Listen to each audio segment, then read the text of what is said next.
Okay, good evening to all of you and welcome to all in Manish sir classes, and this is lecture series dedicated for GATE exam, EAC exam and semester exam, and this is video lecture series on metal forming process, and this is lecture number 1, and in this lecture I am going to discuss with you fundamental of metal forming process. This is part 1, correct?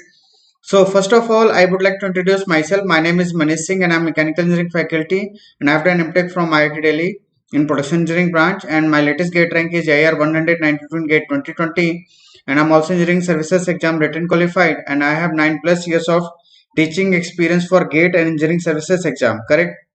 And I have mentored 10,000 plus students across the India, and my favorite subjects are strength of material, manufacturing process, material science and etc. तो जो मैं day by day आने वाले times में पढ़ाने वाला हूँ दोस्तों, correct? So once again welcome to all. Now in this lecture I am going to start with definition of metal forming process, and after that हम लोग डिस्कस करेंगे fundamental concepts. So चलिए सबसे पहले देखते हैं what is metal forming process, how to define it. So first you can see metal forming is a process in which the desired shape and size can be obtained by plastic deformation of the metal. Is it clear? The desired shape and size can be obtained by plastic deformation of the material when the stress is applied more than SYT and less than SUT or UTS. Correct? Why? Because less than SYT, if we can apply the load or stress, then after releasing of this stress, it again regain its shape and size. Yes or no? Correct? And if you apply beyond this UTS, then fracture takes place. Yes or no? So this is the suitable zone where we can perform our metal forming process. Is it clear? Correct है दोस्तों. तो I think समझ में आ गया metal forming क्या है. Plastic deformation process जिससे हम desired shape and size obtain कर सके, उस प्रोसेस को हम कहते हैं मेटल फॉर्मिंग.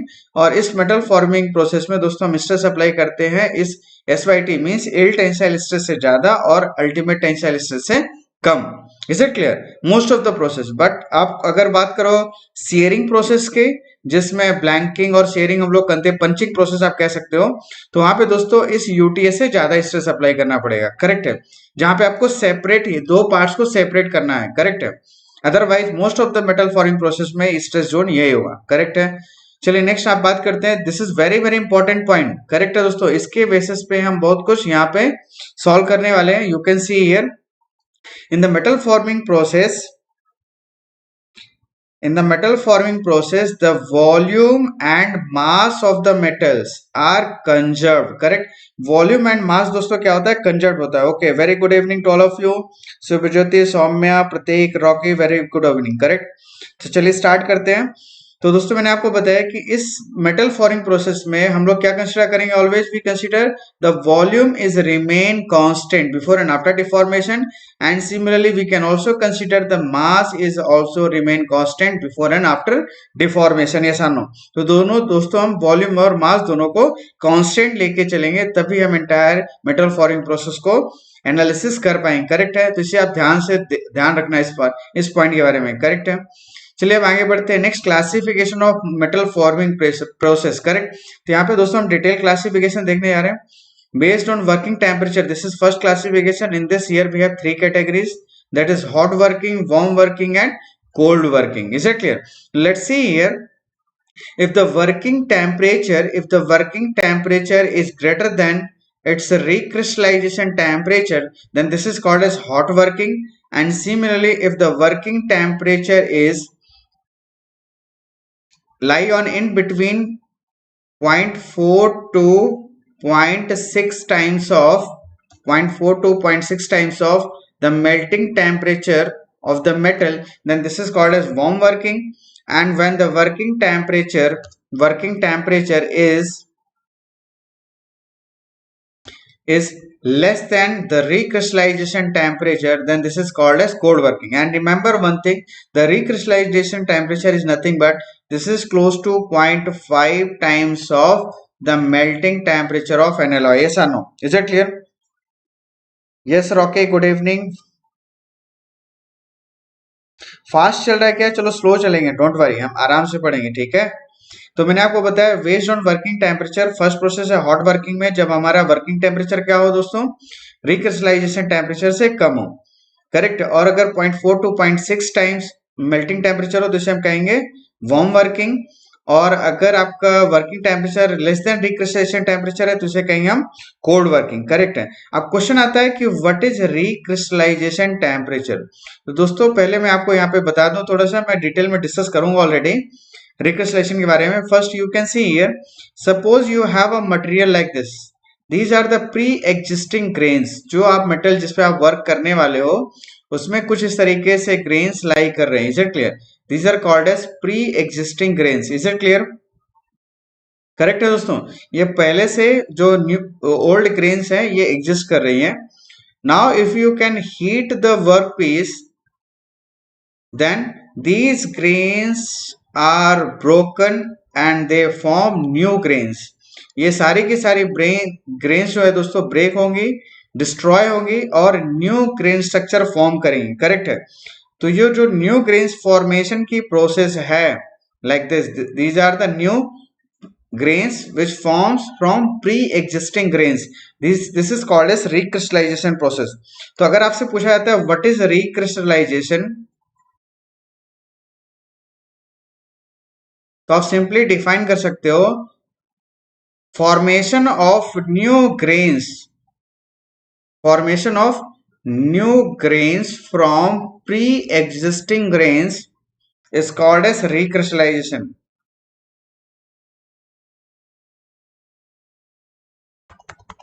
और simply we can say these are called as old grains. मतलब कोई भी मटेरियल जिसमें पहले से कुछ ग्रेन्स पहले से लाई कर रही है और आपने एक पर्टिकुलर टेम्परेचर में जब मेटल फॉर्मिंग प्रोसेस परफॉर्म किया या फिर इसको हीट ही किया एट ए पर्टिकुलर टेम्परेचर जो कि होता है 0.5 times of its melting temperature, इसके बियॉन्ड जैसे आपने इसको हीट किया एंड मेंटेन दैट टेम्परेचर, तो जो ओल्ड ग्रेन्स है ये ब्रेक होकर ऐसे न्यू ग्रेन्स फॉर्म कर लेंगे and this formation of new grains is called as recrystallization. Correct है दोस्तों। तो ये जो रिक्रिस्टलाइजेशन प्रोसेस है, करेक्ट है, तो ये जिस टेम्परेचर में परफॉर्म हो रहा है at a given period of time, temperature at which the recrystallization process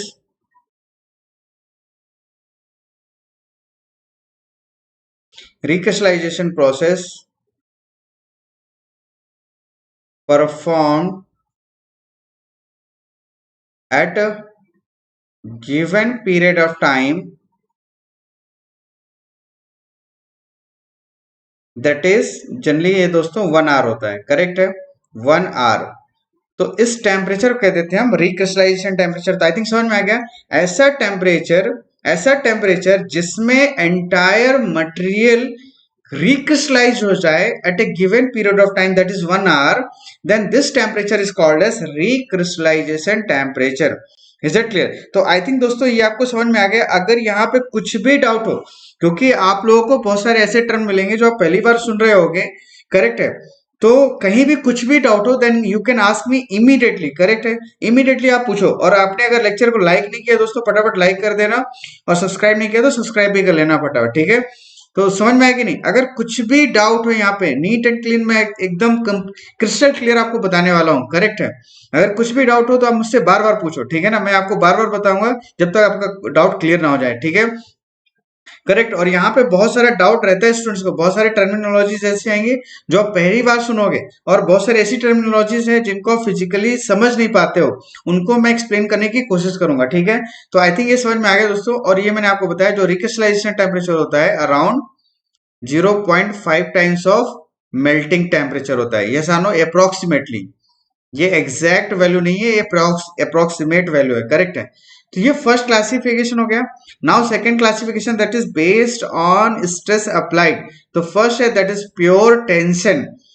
pure tension means the entire metal forming is performed on the basis of pure tensile stress. Means सिर्फ tensile load apply करो, उससे जो हम deformation obtain करेंगे उसे हम कहेंगे process comes under pure tension. And यहाँ पे है दोस्तों स्ट्रेच फॉर्मिंग प्रोसेस। इसका एग्जांपल है stretch forming, and this is again very very important. Direct question यहां से आते हैं दोस्तों, जिसे याद रखोगे आप। ठीक है ना, stretch forming is a case of pure tension. Another one that is pure compression. Only the compressive stress is applied to deform the material, that is called pure compressive processes are no. And under this category here we have forging, rolling. Is that clear? And especially when we consider there is no friction between dies and billets. Yes or no? तो हम कह सकते हैं these process comes under pure compression. Is that clear? And the material flow is always takes perpendicular to the direction of major principal stress. मतलब अगर आप इस direction में फोर्स अप्लाई करोगे दोस्तों तो जो मेजर डिफॉर्मेशन होगा along इस डायरेक्शन में होगा. Is that clear? Is that clear? Sir, what is meaning of forming? Plastic deformation process को दोस्तों हम कहते हैं फॉर्मिंग. करेक्ट है. मैंने आपको डेफिनेशन बताई थी. A process in which the desired shape and size can be obtained by plastic deformation of the metal, that is called as metal forming और simply you can say forming. Is it clear? Next, tension and compression. अगर इसकी बात करूं मतलब एक ऐसी process जिसमें दोनों ही स्ट्रेसेस एक्ट हो रही हो, टेंशन एंड कंप्रेशन बोथ, तो सिंपली हम कह सकते हैं this is comes under this category. और इसके एग्जांपल्स क्या है दोस्तों? Wire drawing, deep drawing. Is it clear? और ये सारी प्रोसेस हम लोग वन बाय वन पढ़ेंगे डिटेल से with complete numerical analysis. Is it clear? तो डोंट वरी, आपको यहाँ पे टेंशन लेने की जरूरत नहीं है, सब कुछ बताऊंगा. नेक्स्ट है शियरिंग स्ट्रेस. अगर सिर्फ शियर स्ट्रेस अप्लाई करें तो ऐसी प्रोसेस कौन सी हो सकती है जिसमें मेटल को हमें कंप्लीटली रप्चर करना हो, मतलब फील करना हो, कट करना हो, सेपरेट करना हो, तो ऐसी प्रोसेस कहते हैं हम shearing operation. And under this category here we have इधर पंचिंग और ब्लैंकिंग, और इसी पंचिंग एंड ब्लैंकिंग को इटसेल्फ हम कहते हैं shearing operation. Sir, what is the difference between casting and forging operation? Forging, forming, forging, देखो forging is a type of metal forming process. Is it clear? In the metal casting process you form the shape with the help of melting of the material, yes or no? But in case of metal forging process you save the object by plastic deformation of the metal. Is it clear, Ayush? Casting में आप metal को melt करके फिर से provide करते थे, जबकि forging operation या मेटल फॉर्मिंग सिंपली कहूं ब्रॉडर नेम में, तो मेटल फॉर्मिंग में हम प्लास्टिकली मेटल को डिफॉर्म करके हम शेप एंड साइज देंगे. यहाँ पे मेटल मेल्ट नहीं होगा, याद रखना. यहाँ पे क्या होगा? प्लास्टिक डिफॉर्मेशन होगा. मैं प्लास्टिक डिफॉर्मेशन अभी आने वाले स्लाइड्स में मैं डिटेल से आपको बताऊंगा कि इलास्टिक डिफॉर्मेशन क्या होता है, प्लास्टिक डिफॉर्मेशन क्या होता है, डक्टाइल मटेरियल क्या होते हैं, ब्रिटल मटेरियल क्या होते हैं, ऐसे सारे फंडामेंटल कॉन्सेप्ट्स आज बताऊंगा. ठीक है ना? क्योंकि मैं नीट एंड क्लीन एक एक पॉइंट को क्लियर करते हुए चलूंगा, कुछ भी डाउट नहीं छोड़ूंगा. ठीक है ना? तो शेयरिंग स्ट्रेस समझ में आ गया, पंचिंग एंड ब्लैंकिंग, और सिंपली से मैं कह देता हूं sharing operation. Is it clear? तो इस कैटेगरी में दोस्तों शेयरिंग ऑपरेशन इटसेल्फ आता है, जिसमें सिंपली याद रखना, जिसमें मेटल को आप सेपरेट कट करके सेपरेट कर दो.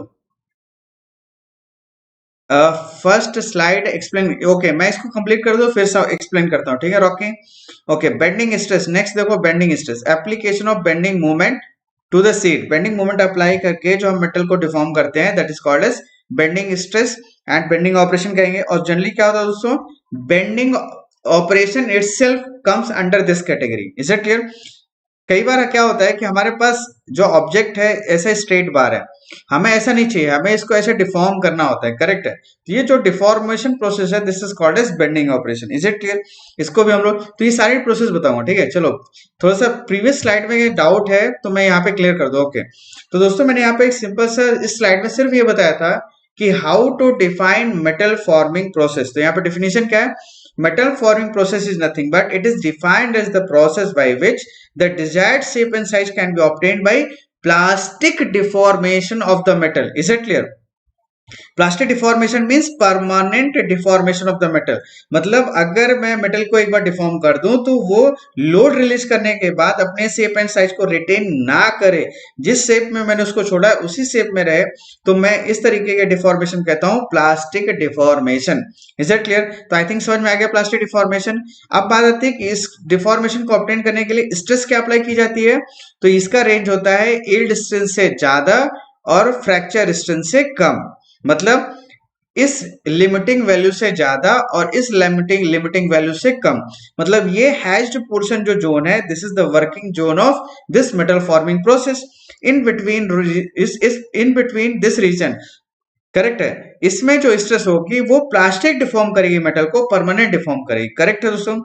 नेक्स्ट मैंने आपको एक इंपॉर्टेंट पॉइंट बताया था कि metal forming process we always consider volume is remain constant throughout the process and mass is also constant throughout the process before and after deformation. Means here we work on conservation of volume and conservation of mass concept. Yes और no, is it clear? तो I think अब आपको कोई doubt नहीं होगा दोस्तों। Yes, आगे बढ़े फटाफट, चलिए। और दोस्तों अगर लाइक नहीं किया फटाफट लाइक कर देना भाई, जितना लाइक करो उतना एनर्जी दूंगा, नहीं तो नहीं दूंगा फिर, ठीक है ना। चले, next category that is forging process can be divide into two broad categories based on the final product.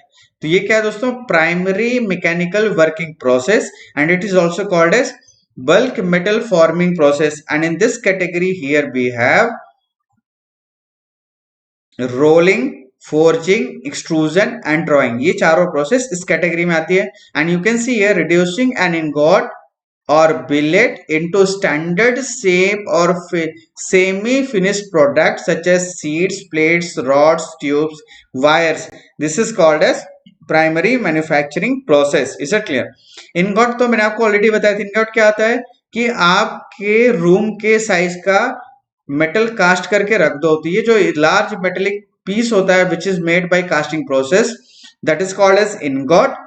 अब इस इनगॉट को कट कर दिया जाए in appropriate shape and size और you can simply deform it, then this is called as billet. Ingot का first जो shape conversion होता है वो होता है बिलेट और ब्लूम्स। करेक्ट। और after the billet we can convert this billet into desired sheets और semi finished products such as sheets, plates, rods, tubes.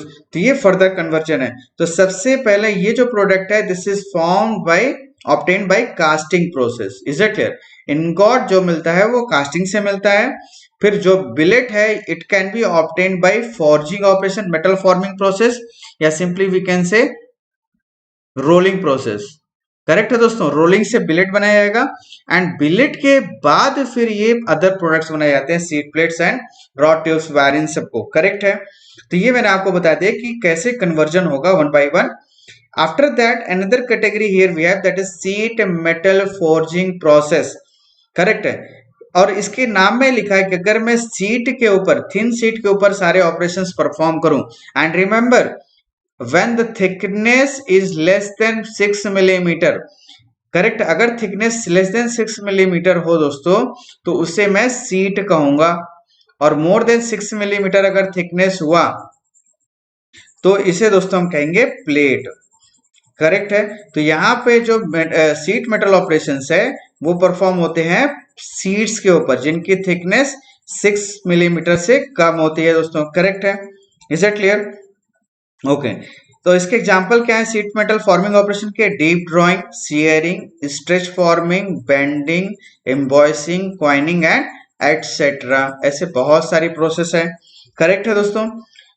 तो चलिए नेक्स्ट, तो ये डिटेल क्लासिफिकेशन है दोस्तों। अब बात करते हैं elastic and plastic behaviour of the material. Correct. Elastic and plastic behavior of the metal. Now, when we talk about elastic behavior of the metal, then you can see here. Suppose if we can deform the material. Suppose you can see here. Suppose you have an object like this. Suppose you have an object like this, and you just apply some load, which is under elastic limit. But ये load क्या होना चाहिए? It should be under elastic limit. Is it clear? Like this. And it may be tensile load or it may be compressive. Is it clear? दोनों ही हो सकते हैं। Correct है। Due to this load this body में deformed like this, कुछ इस तरीके से डिफॉर्मेशन होगा and this deformation is very less. Is it clear? Correct है दोस्तों। ये कंडीशन क्या हुई? After loading. And now if you can release the load, ये क्या है? When you apply load P, this length is L0, original length, and this is final length, this is LF, and you can see here LF is greater than L0. Correct. But this deformation is very less. Now if you can release the load, if you can release the load, then again it can regain their original shape and size. Yes or no? अगर मैं इस load को दोस्तों हटा दूं तो हमें फिर से ये कैसा ऑब्जेक्ट मिल जाएगा? With same size, yes or no, is it clear? इसके साइज में कोई भी चेंजेस नहीं होने वाले, इज इट क्लियर? करेक्ट। तो ये जो लोडिंग कहलाएगी दोस्तों, this loading is called as elastic loading, yes or no, is it clear? Loading under elastic limit. और लिमिट वो कौन सी होती है इलास्टिक लिमिट? जिसके बियॉन्ड आप अगर लोड अप्लाई करोगे तो प्लास्टिक डिफॉर्मेशन स्टार्ट हो जाएगा, इज इट क्लियर? तो जो लिमिटिंग वैल्यू है, you can C suppose here this one, correct. अगर मैं स्ट्रेस वर्सेस स्ट्रेन डायग्राम में इसको रिप्रेजेंट करूं, then you can see here at this point, this is called as elastic limit, is it clear? This is called as elastic limit, and even this elastic limit is little bit beyond the proportional limit, is it clear? यहाँ पे देखो, this point is called as proportional limit which is represented by P, and this is point A, this is called as elastic limit, is it clear? और जैसे आप material को reload करोगे, material को load release कर दोगे, तो अपना शेप एंड साइज रीगेन कर लेगा। तो आई थिंक दोस्तों समझ में आ गया इलास्टिक मटेरियल क्या कहलाते हैं। Material is said to be elastic when regain their shape and size after the releasing of load. This is called elastic behavior of the material. Now if we talk about plastic behavior of the material, then you can see here, now if you can apply load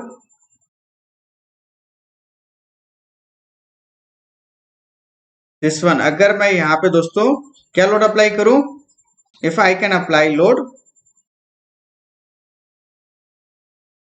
suppose this is P1 which is greater than elastic limit, P1 this is greater than P elastic limit, is it clear? तो ये दोस्तों यहाँ पे जो मैंने stress आपको बताया था, यहाँ पे this is stress under elastic limit या स्ट्रेस एट इलास्टिक लिमिट। और लिमिट मैंने कह दिया, तो लिमिट का मतलब क्या हुआ कि बियॉन्ड दिस अगर मैं लोड अप्लाई करूंगा तो परमानेंट डिफॉर्मेशन हो जाएगा। तो परमानेंट डिफॉर्मेशन स्टार्ट हो उससे पहले कितने मैक्सिमम लोड को वियर कर सकता है, रेजिस्ट कर सकता है, that is called as elastic limit, is it clear? And now if you can apply a load which is higher than elastic limit, then material get deformed like this, you can see here.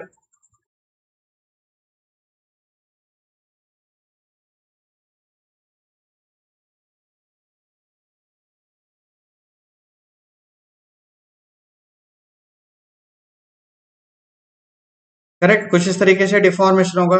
You can see here as the strain will be increases, as the strain will be increases, the stress will also increases, yes or no? Correct, like this, and up to us reaching at a certain limit it will fails, yes or no? Correct. तो यहाँ पे क्या होगा दोस्तों, ultimate stress point होगा beyond, अगर आपने load apply कर दिया तो फ्रैक्चर हो जाएगा, इज इट क्लियर? करेक्ट। तो यहाँ पे देख रहे हो दोस्तों, अब ये जोन है, this is called as plastic zone where permanent deformation takes place, yes or no? तो this region is called as plastic region. Correct है दोस्तों, this is plastic region at which if you can apply, if you can deform the material up to this strain, then it will never be retain their shape and size, अपना ये sorry it will never regain their original shape and size. तो इसे क्या कहते हैं हम दोस्तों, this is called as प्लास्टिक डिफॉर्मेशन। तो सिंपली याद रखना, material is said to be plastically deform when it does not retain, or sorry, it does not regain its original shape and size after the releasing of load, then this is called as plastic behavior of the material। Correct है दोस्तों। और ये necessary नहीं है कि every elastic material will be have, every elastic material is having plastic behaviour और every plastic material having elastic behaviour, yes और no? ये नेसेसरी नहीं है। जैसे for example if you talk about rubber, correct है दोस्तों, अगर मैं यहाँ पे रबर का देखूं एग्जाम्पल, तो रबर में क्या होगा दोस्तों, if you can apply the stress then it will elongated and it will fail, yes और नो? यहाँ पे फेल होगा। बट यहाँ पे जो डिफॉर्मेशन है, this is elastic deformation, this is under elastic deformation. Correct है दोस्तों, ये जो डिफॉर्मेशन है ये कैसा है, elastic deformation, is it clear? This is elastic deformation, is it clear? क्यों इलास्टिक डिफॉर्मेशन है? अगर यहाँ without significant plastic deformation.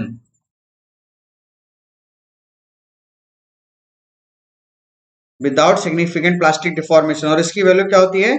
Less than 5%. Correct है, ये 5% लिमिट है.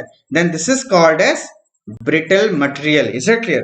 तो आई थिंक दोस्तों ब्रिटल मटेरियल समझ में आया कि नहीं? तो रबर सॉफ्ट है, उसको इलोंगेट कर सकते हो, that is elastic behaviour of the material, but it fails without significant plastic deformation of the material. और प्लास्टिक डिफॉर्मेशन नहीं है तो मैं उसको ब्रिटल मटेरियल कह दूंगा. इसका मतलब ये नहीं होता कि वेरी हार्ड मटेरियल को या ब्रिटल कहोगे. Is it clear? करेक्ट है दोस्तों. तो आई थिंक ये समझ में आ गया what is elastic and plastic behaviour of the metal. Yes or no? Anyone? Soumya, Rocky, Ayush, समझ में आ गया दोस्तों ये क्या कह रहा हूं मैं? चलिए अब आगे बढ़ते हैं. Ductile and brittle behaviour. Okay, यहाँ पे आई गया ductile and brittle behaviour. Is it clear? Then you can see here in most of the metals, in most of the metals, we have very slight elastic deformation. very slight, बहुत कम elastic deformation होता है. Correct है? Correct है दोस्तों. ये जो elastic deformation बता रहा हूं, corresponding to this if I can say the strain, then here we have 0.01. ये स्ट्रेन होगा दोस्तों, 0.01 स्ट्रेन. करेक्ट है? Then this is called as elastic deformation. Elastic deformation. And now you can see after elastic deformation, here we have significant plastic deformation also. तो कोई भी material जिसमें significant plastic deformation है, simply हम कह सकते हैं परसेंटेज elongation या परसेंटेज डिफॉर्मेशन. क्योंकि मैं सिर्फ elongation नहीं कह सकता, इधर इट में भी elongation और compression कुछ भी हो सकता है, is greater than 5%. करेक्ट है? Then this is called as ductile material. Is it clear? तो दोस्तों डक्टाइल मटेरियल की पहचान क्या है? इफ द परसेंटेज इलोंगेशन, कौन सा percentage? Percentage of plastic deformation. Is it clear? मैं यहां पे लिखता हूं percentage of plastic deformation. Percentage of plastic deformation is greater than 5%, then we can say this is called as ductile material. This is the identification of ductile material. Yes or no? Now if we talk about brittle behavior of the material, then you can see if the material fails without significant plastic deformation of the metal, if the material fails without significant plastic deformation of the metal, then this is called as brittle material. Is it clear? Percentage plastic deformation is less than 5%, then this is called as brittle material. Is it clear? तो I think दोस्तों समझ में आ गया कि what is ductile material and what is brittle material. Her material ductile brittle नहीं हो सकता. करेक्ट है? आप देखोगे कि जैसे मैंने आपको रबर का एग्जांपल बताया कि बहुत ज्यादा डिफॉर्म तो हो रहा है, बट जो भी डिफॉर्मेशन है वो अंडर इलास्टिक लिमिट है. लोड छोड़ते ही वो अपना पोजीशन फिर से रिगेन कर लेता है. उसमें प्लास्टिक डिफॉर्मेशन नहीं होता, वहां पे सिर्फ इलास्टिक डिफॉर्मेशन होता है.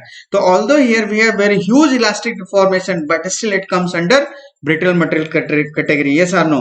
तो आई थिंक दोस्तों आपको क्रिस्टल क्लियर समझ में आ गया होगा डक्टाइल एंड ब्रिटल मटेरियल में डिफरेंस क्या है, प्लास्टिक एंड इलास्टिक डिफॉर्मेशन में डिफरेंस क्या है. यस और नो?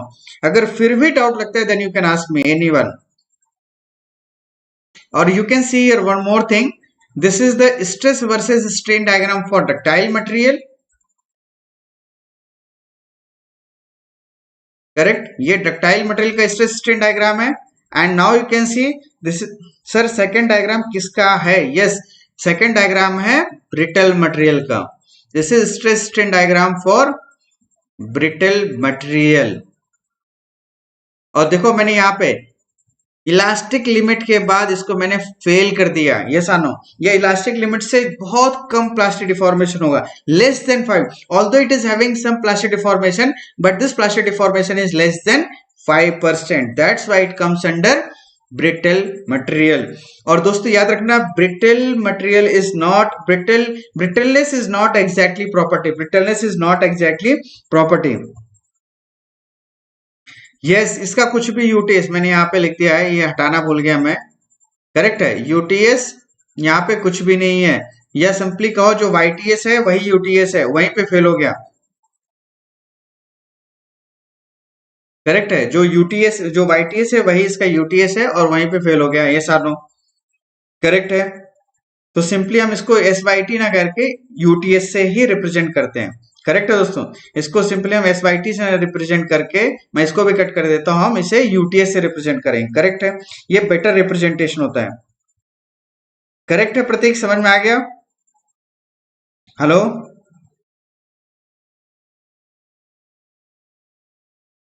चलिए ठीक है, अब आगे बढ़े दोस्तों।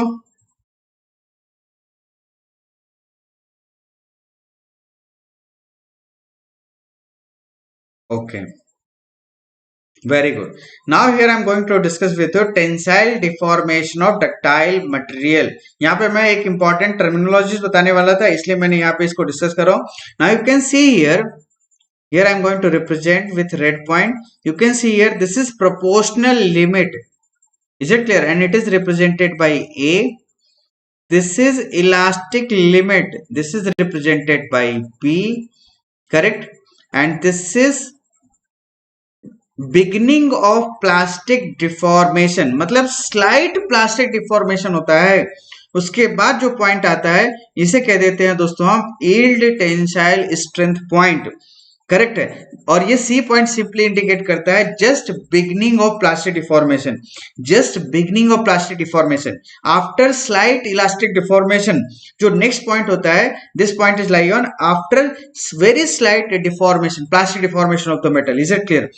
अब क्वेश्चन क्या होता है दोस्तों, आपको यहाँ पे मैं एक बताता हूँ, एक और फिगर ड्रॉ करके बताता हूँ, तो आपको ज्यादा क्लियर होगा क्यों मैं इस फिगर को यहाँ पे एक्सप्लेन करने जा रहा हूँ। ठीक है, तो चलिए सबसे पहले मैं आपको बता ही देता हूँ। You can see here, generally जो आपने स्ट्रेस वर्सेस स्ट्रेन डायग्राम देखा है वो कुछ इस तरीके से देखा है, ये सारनो।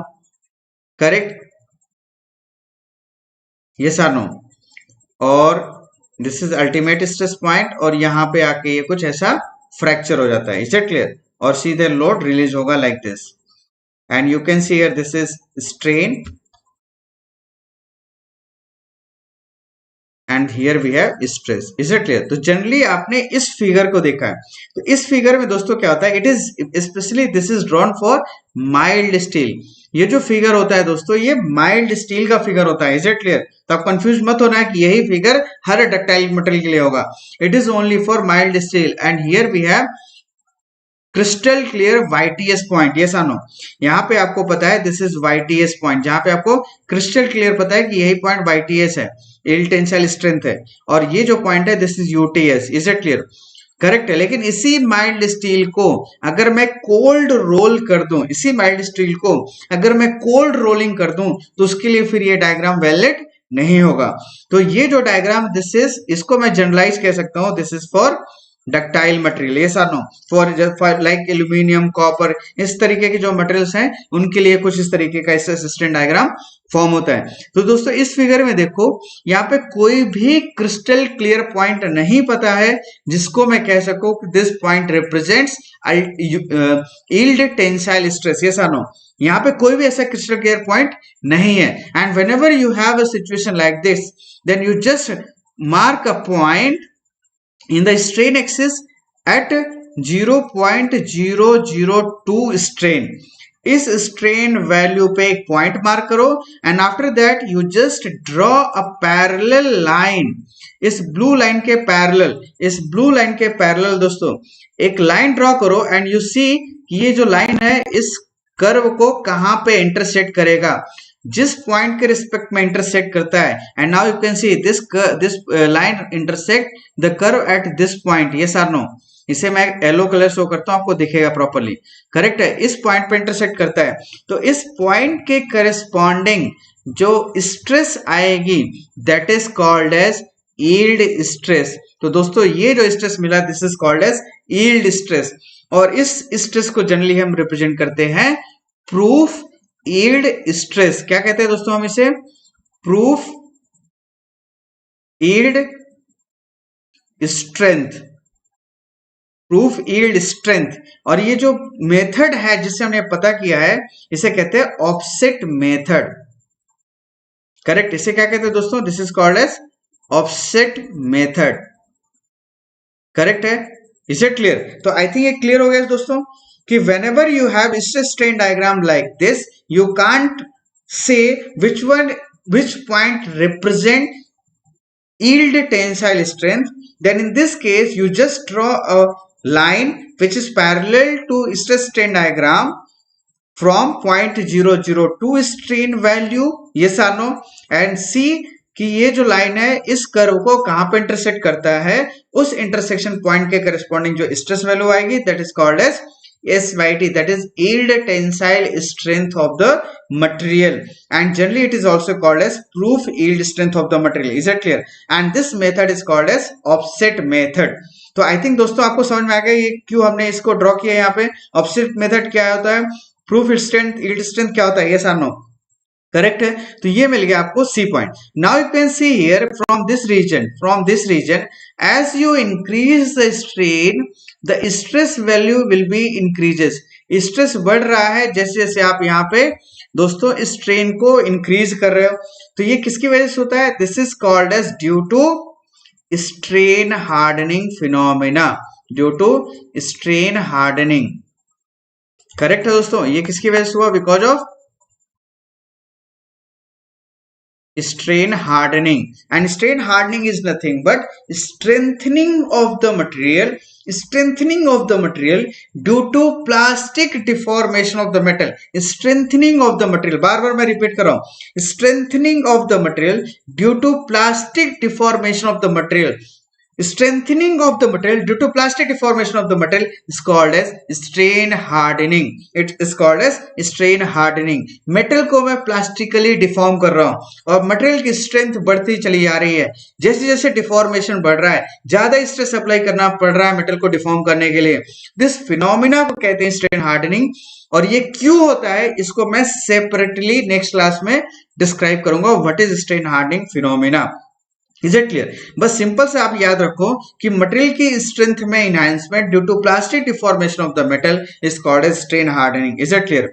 And now you can see here this extreme point is nothing but this is called as UTS point. इसे क्या कहते हैं दोस्तों हम? UTS point, ultimate tensile strength point, जहां पे मैक्सिमम स्ट्रेस लगती है। या हम कह सकते हैं this point is a point at which just neck formation takes place. जब हम यूनिक्सल टेंसाइल टेस्ट करेंगे तो जैसे नेक फॉर्मेशन हुआ, फर्स्ट नेक फॉर्मेशन, करेक्ट है, तो उस पॉइंट के रिस्पेक्ट में जो मैक्सिमम स्ट्रेस की value that is called as ultimate tensile stress point. Yes और नो?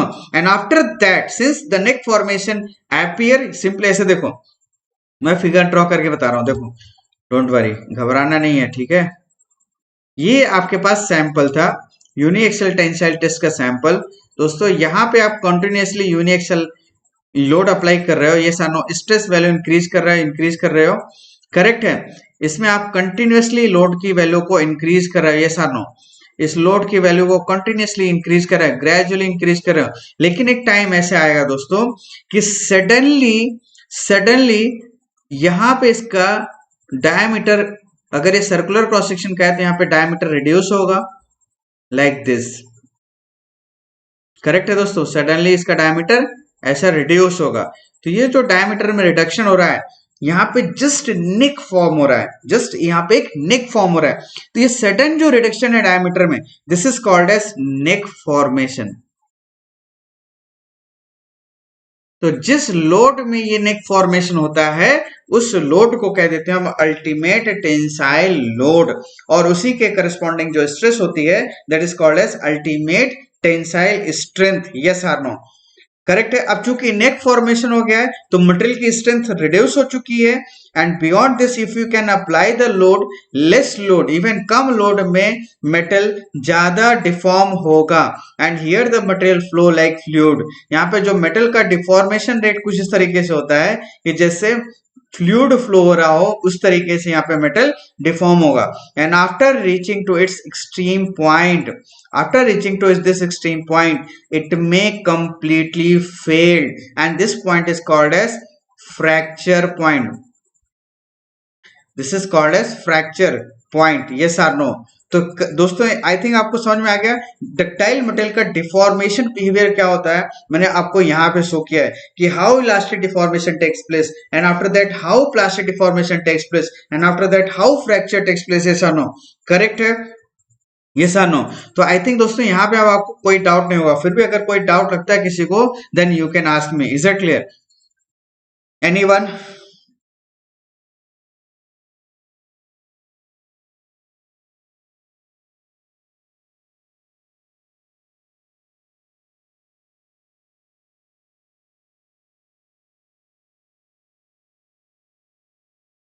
चलिए ठीक है, अब नेक्स्ट डिस्कस करते हैं true stress, is it clear? True stress, true stress, Luder band, very good. Luder band के बारे में चलो मैं इसे ही बता दूंगा, ठीक है ना, डोंट वरी। एक्चुअली इसको आपको जानने की जरूरत नहीं है, लेकिन मैं फिर से आपको बता देता हूँ। चलो आपने चर्चा कर ही लिया है, तो यहाँ पे देखो क्या होता है इस रीजन पे स्पेशली, यहाँ पे देखो स्पेशली इस रीजन पे देखो क्या होगा प्रतीक, कि मेटल कुछ इस तरीके से बिहेव करेगा, लाइक दिस, डिफॉर्मेशन कुछ इस तरीके से बिहेव करता है।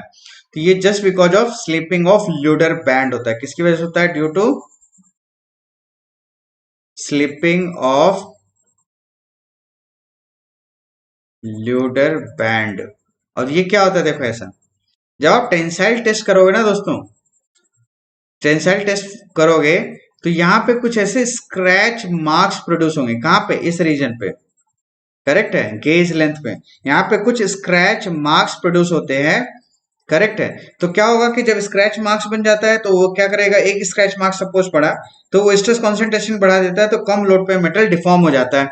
लेकिन उसके बाद फिर चूंकि प्लास्टिक डिफॉर्मेशन हो रहा है मेटल का, तो स्ट्रेन हार्डनिंग होगा। तो देखो सबसे पहले यहाँ पे ये स्ट्रेस रिड्यूस हुआ because of first stretch mark, उसके बाद मेटल की स्ट्रेंथ बढ़ेगी, बढ़ने के बाद फिर से अनदर स्ट्रेच मार्क बनेगा, तो इसकी स्ट्रेस फिर से रिड्यूस हो जाएगी, फिर से मेटल की स्ट्रेन हार्डनिंग की वजह से स्ट्रेंथ बढ़ेगी, again due to formation of stretch mark again it will decreases, और ये प्रोसेस कंटिन्यूसली होती रहेगी।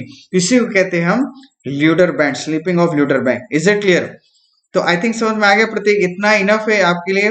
हेलो सर, ज्योति का यहाँ पे क्या है सर, इस लिमिट के बाद क्या अगर इलास्टिक लिमिट पे लोड लगे फिर भी फेलियर होगा? सर इस लिमिट के बाद, किस लिमिट के बाद शिव ज्योति कह रहे हो? नेक फॉर्मेशन के बाद,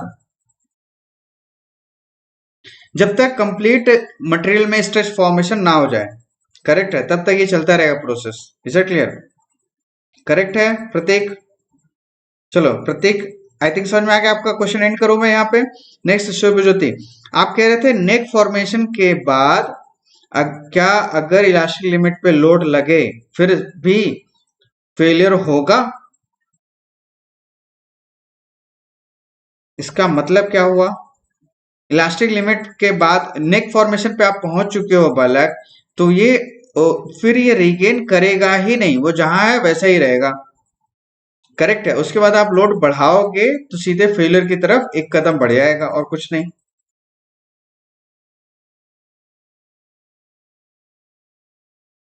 समझ में आ गया शिव ज्योति? हेलो,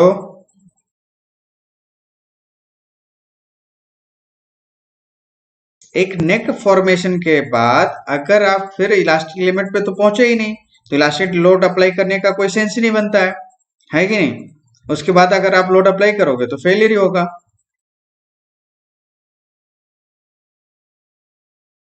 करेक्ट है। और ये जो है ना डाउट, इससे रिलेटेड मैं एक कल कॉन्सेप्ट बताऊंगा, बॉशिंगर इफेक्ट, वहां पे मैं और डिटेल्स इसके बारे में बता दूंगा, ठीक है ना। कि जो आप कहना चाह रहे हो वो एक्चुअली नेकिंग के बाद नहीं होता है, आफ्टर जस्ट प्लास्टिक, थोड़ा सा प्लास्टिक डिफॉर्म करने के बाद उसे हम रीलोड करते हैं और फिर उसके बाद फिर से लोड करते हैं, करेक्ट है।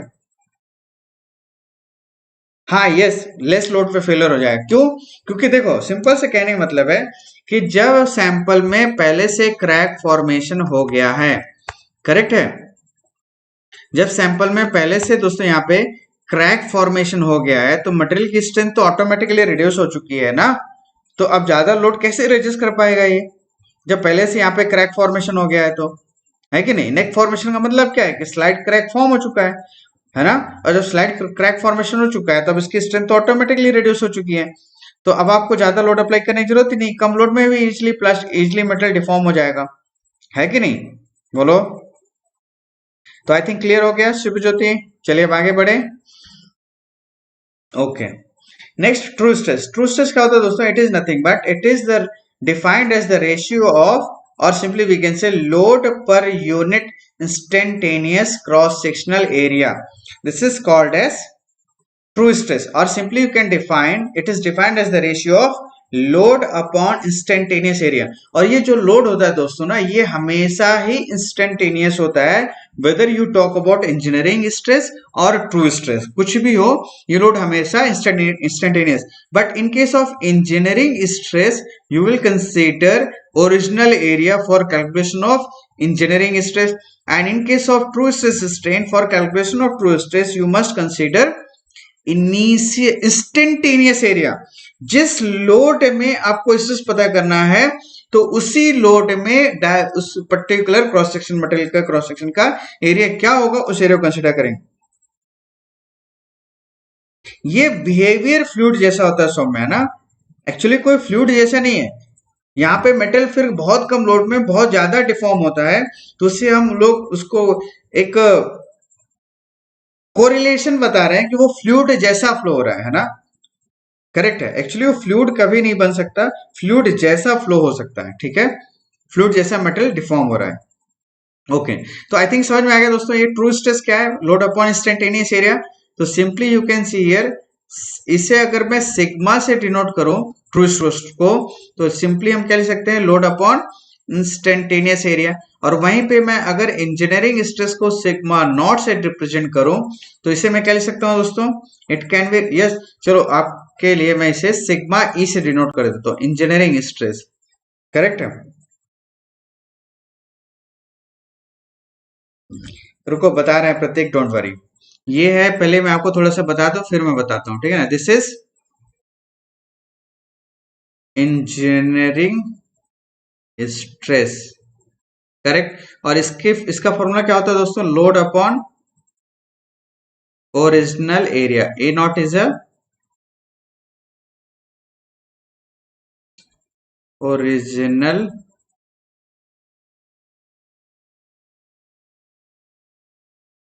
ओरिजिनल एरिया, और ए आई जो होता है दोस्तों, दिस इज इंस्टेंटेनियस एरिया। कहीं लिखा है क्या, फिर से लिखूं,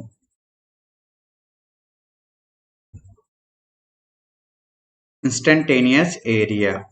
अब देखो कैसे, अब इसके बारे में आप कह रहे थे कि ये होता क्या है, तो चलिए देखते हैं, डोंट वरी। देखो ये आपके पास यूनिएक्सियल टेंसाइल टेस्ट का सैंपल है, is it clear, uniaxial tensile test का सैंपल है, is it clear, like this,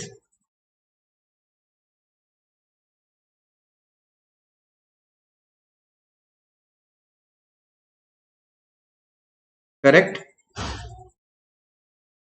like this. Now if you can apply load,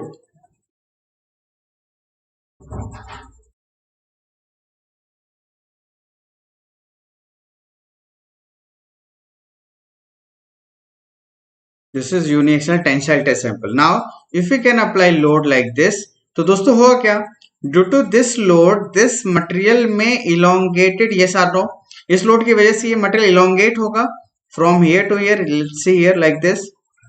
अब आप मुझे बताओ कि अगर मटेरियल इलोंगेट हो रहा है, अगर आपका मटेरियल इलोंगेट हो रहा है तो क्या इसके क्रॉस सेक्शन में कुछ भी चेंज नहीं आएगा, एनीवन, प्रत्येक। अगर ये मटेरियल इलोंगेट हो रहा है, suppose you can see here, this is initial gauge length,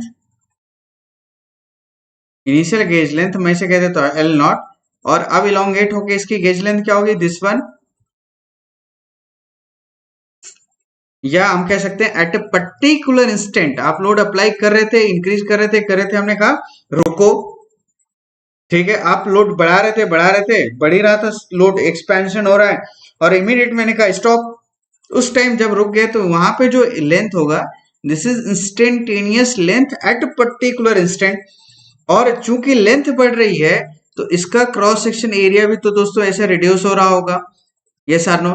तो जब क्रॉस सेक्शन एरिया रिड्यूस हो रहा है तो इस टाइम क्या एरिया है, इस पर्टिकुलर लोडिंग कंडीशन में एट ए पर्टिकुलर इंस्टेंट, यहां पे जो एरिया है that is called as instantaneous area.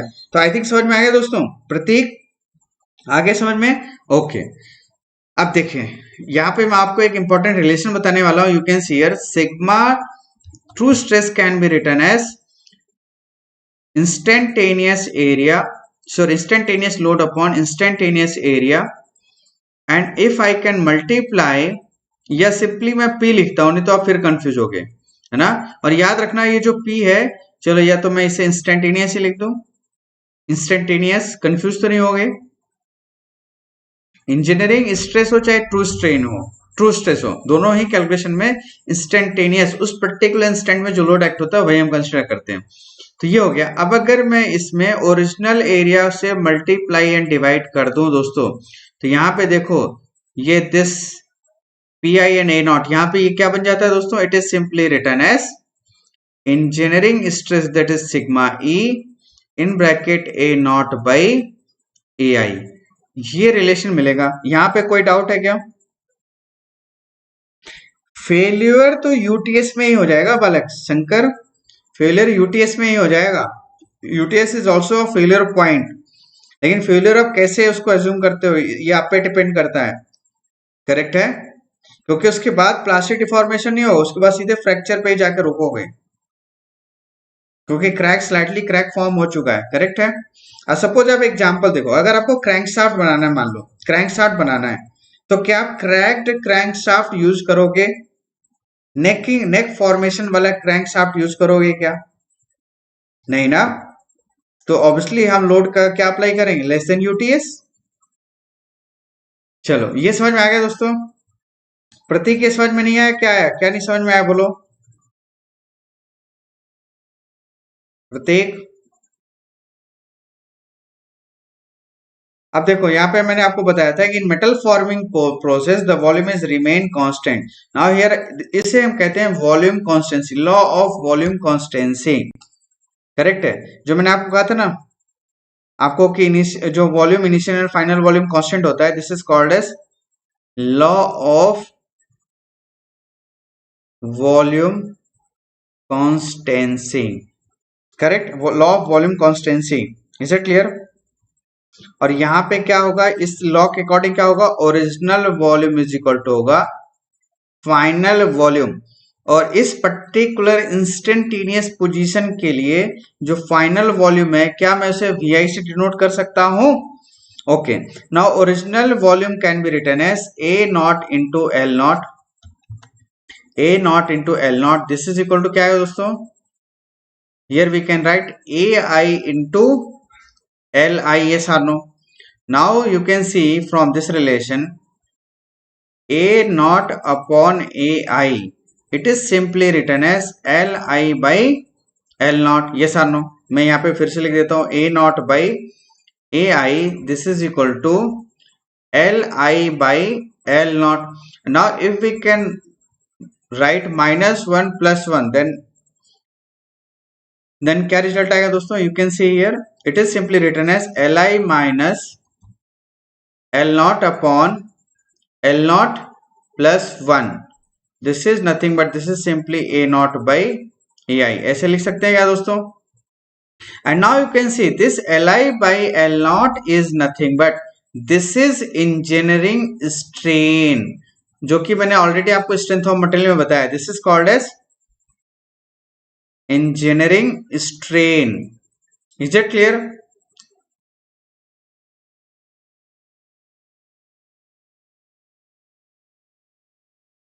Sir L naught बढ़ेगा तो ए नॉट बढ़ेगा, लेंथ बढ़ेगी तो एरिया कैसे बढ़ेगा बालक? फिर वॉल्यूम कैसे, engineering strain. Is it clear? तो सिंपली दोस्तों अगर मैं कहूँ सपोज दिस इज इक्वेशन 1, तो सिंपली आप क्या कह सकते हो, from equation 1 we can say the true stress is equal to engineering stress into, instead of a naught upon ai, here I am going to write e plus 1। तो दोस्तों generally क्या होता है गेट एग्जाम में कि ये relation पूछ देता है किन between true stress and engineering stress बीच में क्या रिलेशन होगा, तो ये क्वेश्चन पूछे जाते हैं।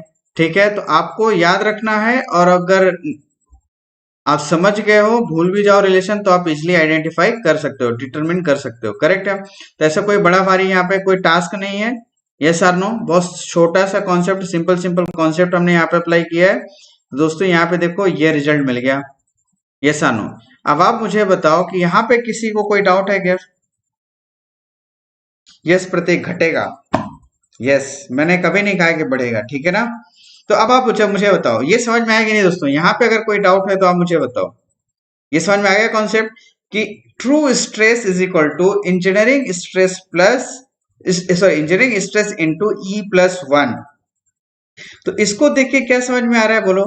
इसको देख के तो यही लग रहा है ना कि true stress is greater than engineering stress. Is it clear? चलो ठीक है, मान लेते हैं। अभी आपको मैंने ये नहीं बताया कि इन दोनों में करेक्ट कौन सा है, वो आने वाली स्लाइड्स में बताऊंगा। ठीक है, चलिए आगे बढ़े दोस्तों। Next you can see true strain. True strain की अगर मैं डेफिनेशन बताऊं तो simply you can define it is the algebraic sum of incremental engineering strain is known as true strain. अब इसका मीनिंग क्या है देखो, if true strain is represented by epsilon, मैं एप्सिलॉन से डिनोट करूंगा दोस्तों। तो now you can see here epsilon is nothing but algebraic sum of incremental strain, like you can see L1 minus L0 upon L0. This is strain, engineering strain at first increment, plus L2 minus L1 upon L2, sorry L1। और दोस्तों याद रखना, जो first strain के लिए final length है वो another next increment के लिए वो इनिशियल लेंथ हो जाता है। And similarly L3 minus L2 by L2 plus and so on. ये सर नो, ऐसे रिजल्ट लिख सकता हूं क्या दोस्तों? हेलो, तो इसे क्या कहते हैं हम? This is called as algebraic sum. This is called as algebraic sum of all the incremental strain. Is it clear? Now if you can see, if here I am going to represent, so Li minus L naught is nothing but this is delta L. Yes or no? ऐसे कह सकता हूं क्या दोस्तों? यहाँ पे you can say, चलो मैं फिर लिख देता हूं, no problem, delta L1 upon L naught plus delta L2 upon L1 plus and so on. ये इंक्रीमेंटल स्ट्रेन है। Yes or no? बोलो। और यहाँ पे सिंपली आप लिख दो I is equal to 1 2 and yes or no. अगर मैं इसे जनरलाइज फॉर्म में लिखूं तो क्या लिख सकता हूँ? Summation of Li minus L naught upon Li, sorry L naught. Yes or no? और अगर मैं यहाँ पे कह दू सिंपली, और ये सब नहीं समझ में आ रहा तो कोई दिक्कत नहीं है, ठीक है ना, टेंशन ना लो। डेल्टा L टेंस टू 0, अगर मैं ये लिमिट पुट कर दूं यहाँ पे, करेक्ट है दोस्तों? यहीं पे अगर मैं यहाँ पे आपको लिमिट पुट कर दूं, क्या, और ये क्या है, जब मैंने यहाँ पे लिखा ही नहीं आई एन, तो मैं इसको भी हटा ही देता हूँ ना, नो मीनिंग। करेक्ट? यहाँ पे देखो, यहाँ पे क्या लिख सकता हूँ दोस्तों? अगर मैं यहाँ पे सबको लिमिट पुट कर दूं, करेक्ट, लिमिट क्या है यहाँ पे? Limit is delta L tends to 0। Limit is delta L tends to 0, मतलब this change in length is very very small. अगर ये लिमिट पुट कर दूंगा तो यही सेम रिलेशन में लिख सकता हूं in this form, differential form, dl by l। Yes or no? तो आई थिंक समझ में आ गया दोस्तों ये डिफरेंशियल फॉर्म में कैसे आया engineering strain. Yes or no? dl by l नॉट, sorry, dl by l. Yes or no? Now if you can integrate this relation from its original length to its final length, then you can find out total strain, yes or no? Correct, total true strain find out कर सकता हूं मैं इसको, मैं फिर से एक बार लिख देता हूं, you can see this is equal to integration dl by l, and here the limit is l naught to l final, yes or no? And you can see here after integration, here we can get natural log l, yes or no? And the limit is l naught to lf, और इसकी value जैसे मैं put करूंगा दोस्तों, तो यहाँ पे देखो क्या आएगा, you can see here this true strain is nothing but it can be return as ln lf minus ln l naught, ऐसे लिख सकते हो दोस्तों। और इसी को और सिंप्लीफाई करोगे तो ये क्या रिजल्ट आ जाएगा, it is simply return as true strain is equal to ln lf by l naught, yes और नो? ऐसे लिख सकता हूं क्या दोस्तों? How the denominator is l। अब देखो यहाँ पे मैं ओरिजिनल लेंथ, मैंने यहाँ पे डिफरेंशियल फॉर्म में लिखा ना, करेक्ट है? यहाँ पे देखो हर बार एल नॉट की वैल्यू चेंज हो रही है, यस और नो? करेक्ट, हर एक इंक्रीमेंट के लिए। अब चूंकि मैंने एक यहाँ पे एक एलिमेंटल फॉर्म में इसको रिप्रेजेंट कर दिया है, इसलिए यहाँ पे मैं एल नॉट ना लिख के सिंपली एल लिख दिया, और ये जो चेंज है इसको मैंने सिंपली डी लिख दिया, डिफरेंशियल फॉर्म में लिख दिया। करेक्ट है, अब मैं इसको इजिली इंटीग्रेट करके टोटल स्ट्रेन फाइंड आउट कर सकता हूं अगर हमारी लेंथ एल नॉट से एल एफ के बीच में चेंज हो रही हो तो। Is it clear? करेक्ट, तो ये दोस्तों जो यहाँ पे मैंने रिलेशन लिखा है, this is called as true strain. जब भी आपको ट्रू स्ट्रेन पता करना हो तो with the help of this relation you can easily find out true strain is equal to ln lf by l naught. Is it clear? अब यहाँ पे मैं थोड़ा सा और जुगाड़ लगाऊंगा, क्योंकि मुझे यहाँ पे एक रिलेशन चाहिए engineering strain versus true strain. तो ये सिंपली जुगाड़ है, देखो क्या होता है। ये यहाँ पे देखो lf बाई l नॉट है, अगर मैं यहाँ पे -1 और +1 कर दूं तो कोई दिक्कत? नो दिक्कत, करेक्ट है?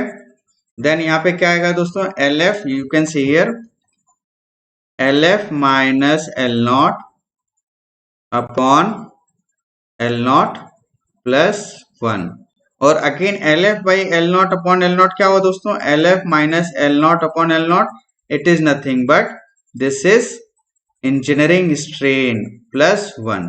तो ये रिलेशन आ गया, और ये रिलेशन इटसेल्फ कम से कम नहीं तो 5 से 10 बार एग्जाम में, गेट एग्जाम में पूछा गया है। करेक्ट है, चाहे वो मेटल फोर्जिंग से रिलेटेड टॉपिक से हो, चाहे रोलिंग से रिलेटेड हो, या डायरेक्टली सिंपली यही पूछ दे कि ट्रू स्ट्रेन और इंजीनियरिंग स्ट्रेन में क्या रिलेशन है। तो ये कई बार मल्टीपल टाइम्स दोस्तों क्वेश्चन आया, and this is very very important. अब आप मुझे बताओ, अगर आपको इस रिलेशन को फाइंड आउट करने में कोई डिफिकल्टीज आ रही हो तो, एनीवन? किसी कोई प्रॉब्लम है क्या दोस्तों? हेलो, आई थिंक समझ में आ गया how to represent true strain. Is it clear? अब मैं यहाँ पे एक छोटा सा एक्सप्लेन करके इस लेक्चर को बाइंड अप करूंगा दोस्तों। अब मैं सिर्फ यहाँ पे आपको ये बताना चाहता हूं कि why we consider true stress and strain instead of engineering stress and strain. Although मैंने स्ट्रेंथ ऑफ मटेरियल में आपको ऑलरेडी बताया था, लेकिन एक बार मैं फिर से बता देता हूं। Suppose you have an object like this,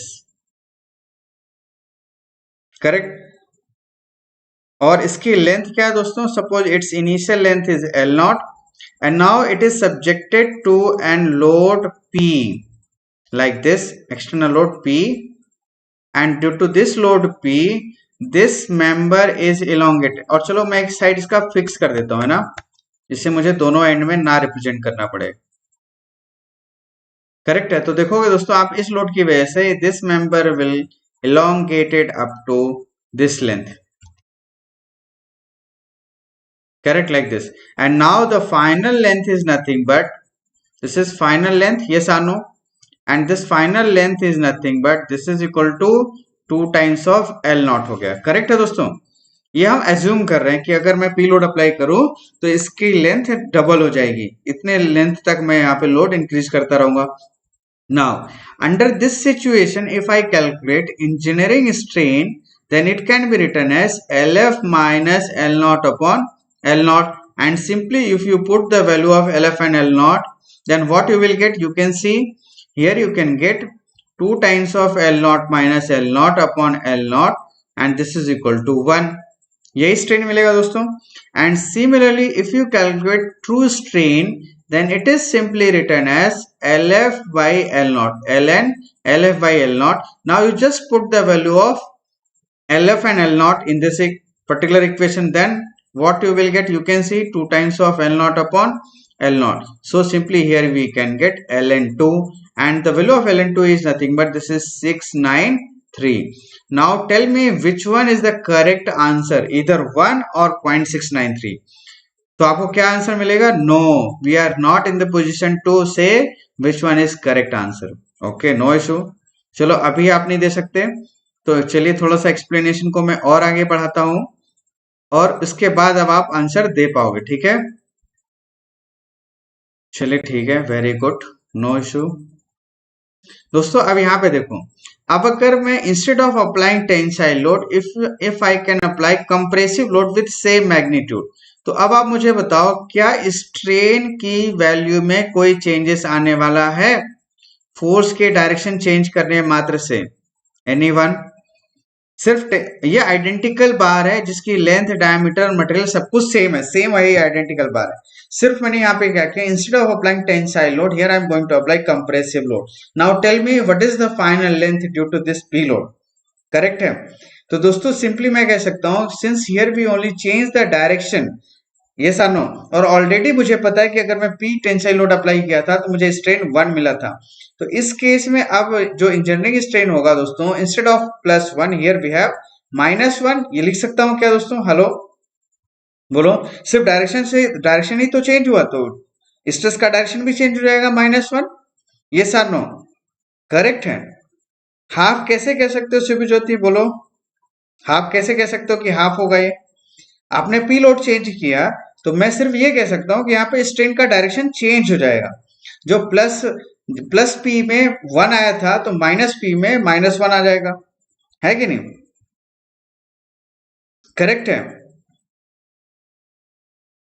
तो ये लिख सकता हूं, और जैसे ये मिल गया तो अब मैं क्या कहूंगा दोस्तों, यहाँ पे जो स्ट्रेन होता है LF by L naught upon L not, और इसे मैं अगर सिंप्लीफाई करूं तो क्या आएगा दोस्तों, LF by L not -1.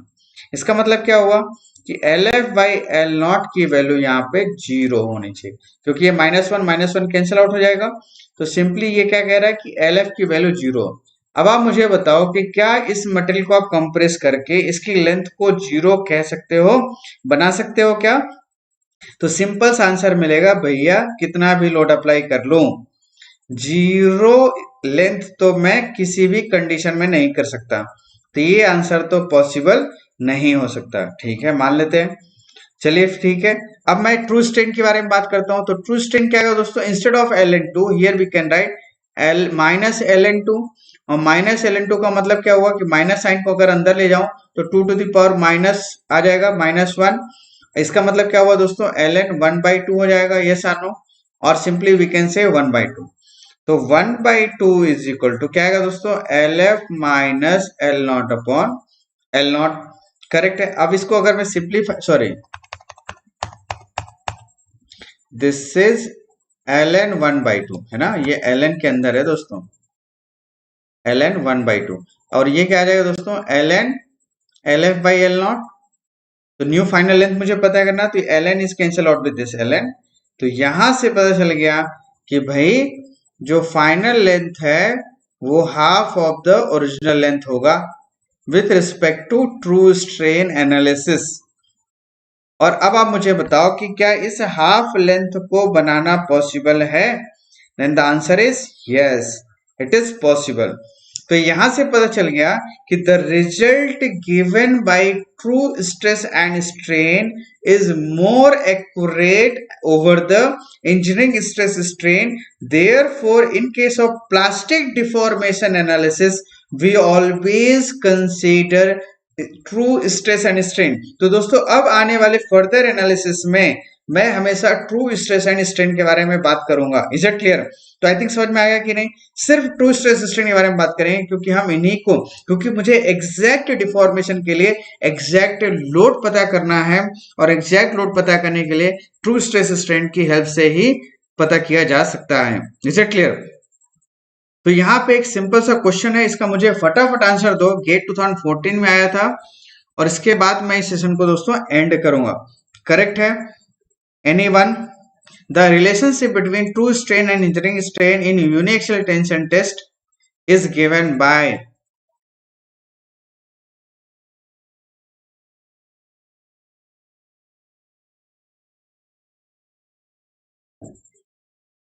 The correct answer is option B. Very good, very good, very good. This is B is the correct answer. देखो इतने सिंपल क्वेश्चन आते हैं।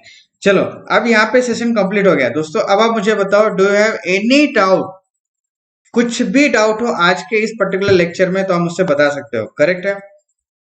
और एवरी लेक्चर में जब मूव ऑन करोगे तो आपके पास डाउट नहीं होना चाहिए। और मैं आपको बुक बता दूं, आपको सिर्फ एक ही बुक पढ़नी है, वो है PN Rao. Is it clear?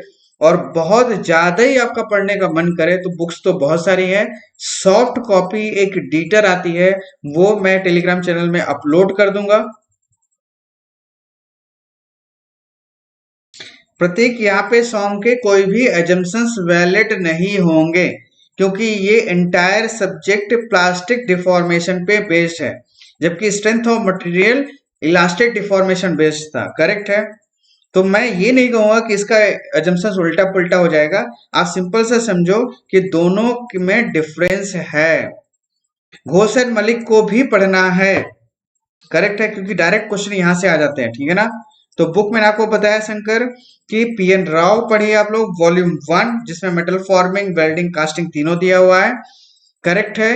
और घोष एंड मलिक, ये दोनों बुक मोर देन इनफ है। और अगर आप लोग चाहते हो कॉम्पिटिटिव एग्जाम के पॉइंट ऑफ वाली ही बुक डायरेक्ट पढ़ी जाए, तो आप डॉक्टर सुदेश सर की बुक पढ़ सकते हो, production engineering by doctor Sudesh Kumar Singh. Production engineering by doctor Sudesh Kumar Singh. Correct है? इस बुक को आप सर्च कर लेना, अमेजन वगैरह में मिल जाएगी, कहीं भी सर्च कर लो, अमेजन, फ्लिपकार्ट, कहीं भी मिल जाएगा। और ये स्पेशली डेडिकेटेड बुक है for GATE exam. Is it clear? तो चलिए फिर यहीं पे दोस्तों सेशन को मैं एंड करूंगा। Thanks for watching and good night all of you. और उससे पहले अगर दोस्तों आपने चैनल को सब्सक्राइब नहीं किया है, फटाफट सब्सक्राइब कर लो, बेल आइकन को प्रेस कर दो, जिससे सारे आने वाले नोटिफिकेशन आपको ऑन टाइम मिल सके।